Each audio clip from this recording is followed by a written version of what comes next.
Assalamualaikum warahmatullahi wabarakatuh. Anda menyaksikan Mesh News bersama saya Dina Amalia, langsung dari Studio 70 Jakarta. MES melalui Komite Komunikasi Publik bersama Infobank Media Group dan KNEKS berkolaborasi menghadirkan program literasi ekonomi syariah bertajuk Islamic Finance Summit 2021 yang terdiri dari rangkaian kegiatan pemberian penghargaan di bidang ekonomi syariah dan seminar dengan tema Driving the Growth of the Halal Industry in the New Normal Economy, penguatan SDM, governance, dan risk management di lembaga keuangan syariah untuk merebut peluang. Kegiatan tersebut diselenggarakan secara hybrid pada Kamis 30 September 2021 bertempat di Hotel Royan Ambakrumo, Yogyakarta.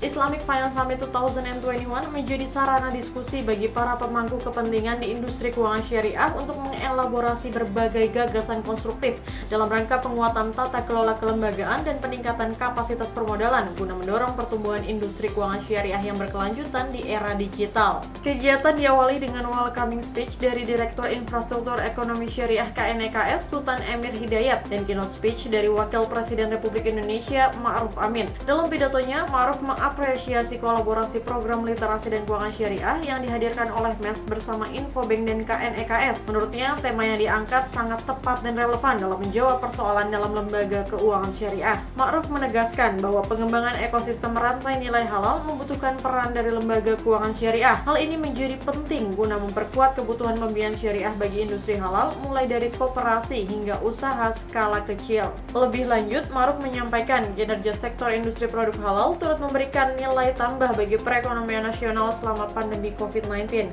Penguatan rantai nilai halal pada sektor pertanian dan makanan halal berada di atas PDB nasional. Hal tersebut menjadi indikasi mulai terjalinnya link and match antara kebutuhan sektor industri halal dengan pembiayaan syariah dari lembaga keuangan syariah.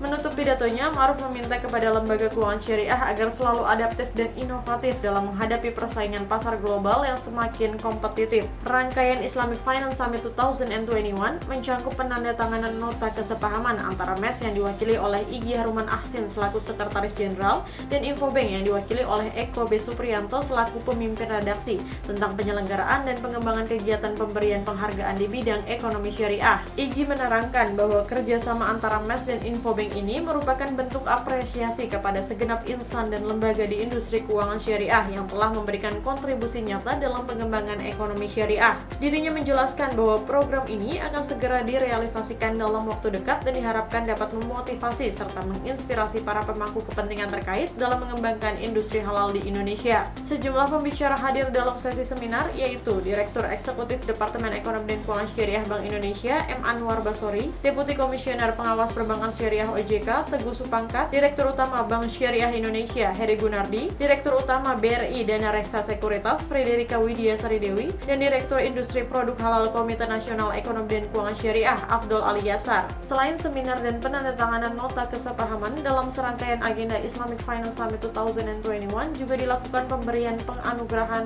The Best Islamic Finance Award 2021 kepada sejumlah lembaga keuangan syariah serta peluncuran wakaf tunai arisan oleh pengurus wilayah MES Yogyakarta.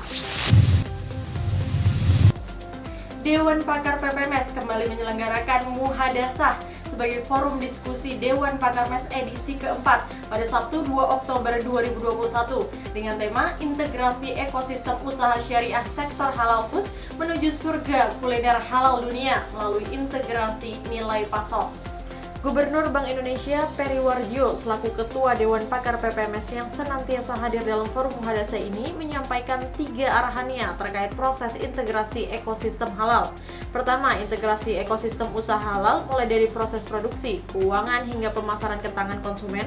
Kedua, mendorong integrasi aktivitas usaha antar pelaku usaha kecil. Ketiga, memperkuat inovasi dan kreasi melalui digitalisasi. Menutup arahannya, Peri mendorong kepada segenap Dewan Pakar MES untuk memanfaatkan memanfaatkan forum muhadasah ini sebagai wadah untuk menuangkan terobosan yang inovatif dalam rangka mendukung penguatan integrasi ekosistem usaha halal. Hadir sebagai narasumber yaitu CEO Kopontren Al Ittifaq Bandung Agus Setia Irawan, owner PT Halalan Thoyiban Puspo Wardoyo, serta dipandu oleh anggota Dewan Pakar PPMS Aris Mufti. Sementara itu bertindak sebagai penanggap utama dalam forum muhadasah kali ini antara lain dua anggota Dewan Pakar PPMS Iwan Poncowinoto dan Iskandar Zulkarnain. Agus dalam pemaparannya menjelaskan terkait peran Kopontren dalam mendorong pengembangan usaha ekosistem halal yang masih terkendala dengan beberapa problem klasik. Lebih lanjut, sosok yang akrab disapa Gus Iwan ini juga menyampaikan rendahnya dukungan Research and Development Indonesia yang hanya berkisar 0,23% yang menjadi penghambat tersendiri dalam pengembangan ekosistem usaha halal terutama pada sektor pertanian. Sementara itu, Puspo Wardoyo dalam penyampaiannya menjelaskan terkait beberapa produk kuliner potensial dalam negeri yang terkendala masalah diplomasi sehingga sulit dipasarkan ke beberapa negara tujuan.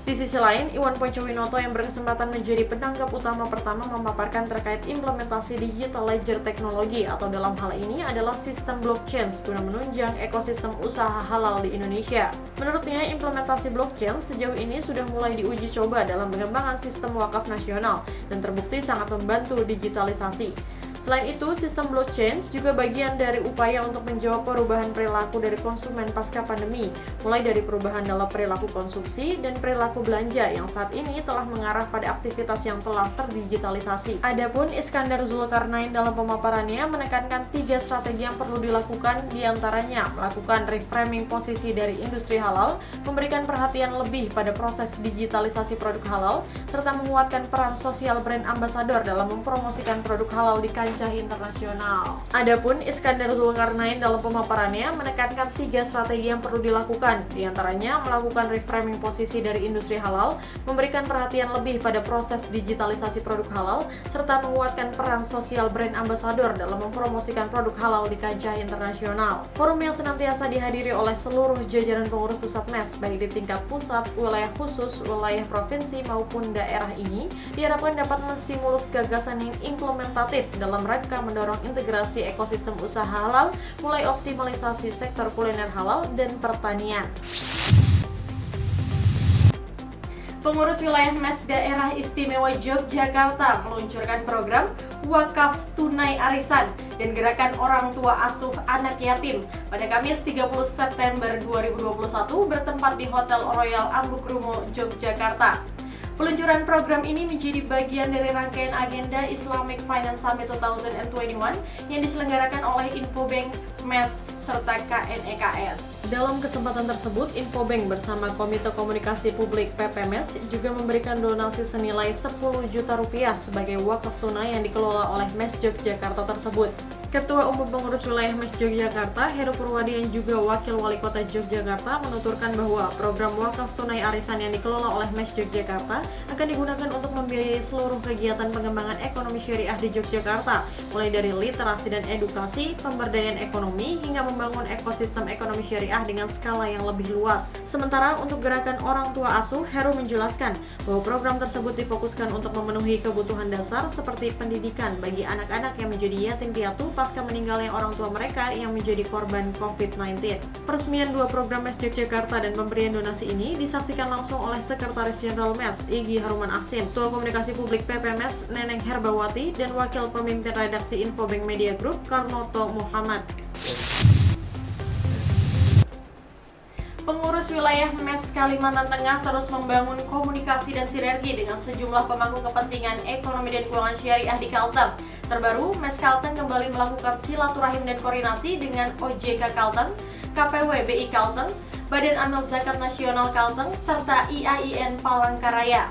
Agenda tersebut dilakukan selama 2 hari, yaitu pada Senin dan Selasa 27-28 September 2021. Dalam silaturahim dan koordinasi tersebut, perwakilan MES Kalteng memaparkan sejumlah rencana program kerja sinergi pengembangan ekonomi dan keuangan syariah yang disesuaikan dengan tupoksi kelembagaan masing-masing. Dalam silaturahim bersama OJK dan KPWBI Kalteng, MES Kalteng menjelaskan beberapa program terkait penguatan literasi keuangan syariah, program pembinaan dan pemberdayaan pondok pesantren, fasilitasi sertifikasi halal bagi UMKM, serta penguatan peran lembaga keuangan mikro syariah melalui koperasi syariah. Kemudian dalam silaturahim bersama Sivitas Akademika IAIN Palangkaraya, Mes Kalteng membahas peluang dan rencana kerjasama dalam penguatan sumber daya manusia melalui aktivitas pelatihan dan penelitian di bidang ekonomi syariah. Sementara itu, dalam silaturahim dengan Basnas, kedua belah pihak menyepakati kerjasama program pemberdayaan sosial berupa Warung Berkah 1000 yang saat ini sudah dilakukan oleh Mes Kalteng. Ketua Umum Pengurus Wilayah Mes Kalteng, Fahrizal Fitri, dalam keterangan terpisah mengaku bersyukur dan mengucapkan terima kasih kepada seluruh pemangku kepentingan atas kesediaannya menerima dan mendukung berbagai rencana program yang akan direalisasikan oleh Mes Kalteng. Dirinya menegaskan bahwa Mes Kalteng ingin memperkuat literasi dan inklusi ekonomi syariah yang komprehensif di Kalteng. Fahrizal juga menambahkan bahwa saat ini Mes Kalteng tengah berupaya memperluas jaringan Mes Kalteng dengan mendorong terbentuknya kepengurusan di 14 kabupaten kota di Provinsi Kalteng. Lembaga Penjamin Simpanan bekerja sama dengan IAIN Kudus dan pengurus daerah Mes Kudus menyelenggarakan program vaksinasi bertajuk Gerakan Vaksin Milenial selama 2 hari pada 27-28 September 2021 bertempat di Aula IAIN Kudus. Program ini mendapat antusiasme dari para mahasiswa dan masyarakat umum. Tercatat sebanyak 2.000 dosis vaksin berhasil diberikan. Rektor IAIN Kudus, Mundakir, dalam sambutannya menyampaikan bahwa kegiatan vaksinasi ini merupakan program pengabdian masyarakat IAIN Kudus didukung oleh LPS dan MES untuk mahasiswa dan masyarakat umum. Head of Public Communication, Education, Collaboration, and CSR Division LPS, Romi, menyampaikan bahwa LPS hadir bersama pihak-pihak terkait lainnya untuk membantu pemerintah dalam percepatan kegiatan vaksinasi untuk masyarakat sekitar. Sementara itu, Ketua 2 Pengurus Daerah Mes Kudus, Ekawati Rahayu, menyampaikan kegiatan vaksinasi ini dapat berjalan dengan lancar berkat kerjasama yang baik antara IAIN Kudus, khususnya Fakultas Ekonomi dan Bisnis Islam IAIN Kudus, Lembaga Penjamin Simpanan atau LPS, dan Mes Kudus. Dalam pelaksanaannya, kegiatan vaksinasi ini dimulai pada pukul 7 hingga 11. Para peserta mengikuti seluruh rangkaian vaksinasi dengan tertib dan mematuhi protokol kesehatan. Selain mendapatkan vaksin, para peserta yang telah divaksin juga berkesempatan mendapatkan bingkisan menarik dari panitia penyelenggara. Pembahasan RUU Ekonomi Syariah di DPR RI mendapat dukungan dari berbagai pihak. Anggota Komisi 11 DPR RI Muhammad Misbahun mengonfirmasi bahwa RUU tersebut telah masuk ke dalam prolegnas dan menjadi prioritas pada tahun 2022. Hal tersebut merupakan bentuk komitmen dan upaya DPR serta pemerintah untuk memperkuat ekonomi dan keuangan syariah melalui penguatan regulasi. Selain itu, Misbahun juga menyatakan langkah tersebut merupakan upaya mewujudkan ekonomi syariah yang lebih baik dan menjadi afirmasi pada kebijakan-kebijakan lanjutan yang terintegrasi. Pihaknya berpendapat bahwa pembangunan ekosistem ekonomi syariah akan membuat ekonomi nasional menjadi lebih kuat. Sementara itu, Direktur Eksekutif DEX BI Anwar Basori menyampaikan hadirnya undang-undang ini diyakini akan menjadi angin segar bagi industri halal dalam negeri. Meskipun begitu, dirinya menyampaikan bahwa tata letak hukum undang-undang ekonomi syariah ini juga harus diperjelas. Lebih lanjut, Ketua Komite Ekspor Halal PPMS ini menambahkan, BI bersama para pemangku kepentingan terkait lainnya terus mendorong dan mendukung adanya Undang-Undang Ekonomi Syariah sebagai regulasi yang akan membawa integrasi industri sehingga implementasinya bisa meningkatkan peran ekonomi syariah baik di nasional maupun internasional. Senada dengan Anwar, Ketua Komite Hubungan Kerjasama Internasional PPMS Ronald Rulindo mengatakan, Undang-Undang Ekonomi Syariah juga akan memberikan landasan bagi industri halal untuk menjadi prioritas pengembangan ekonomi Indonesia di masa yang akan datang. Dirinya menyebutkan undang-undang ini dapat menjadi alat untuk menguatkan fungsi ekonomi syariah dalam perekonomian nasional. Pemirsa, demikian Mesh News kali ini. Nantikan informasi Mesh News berikutnya. Wassalamualaikum warahmatullahi wabarakatuh.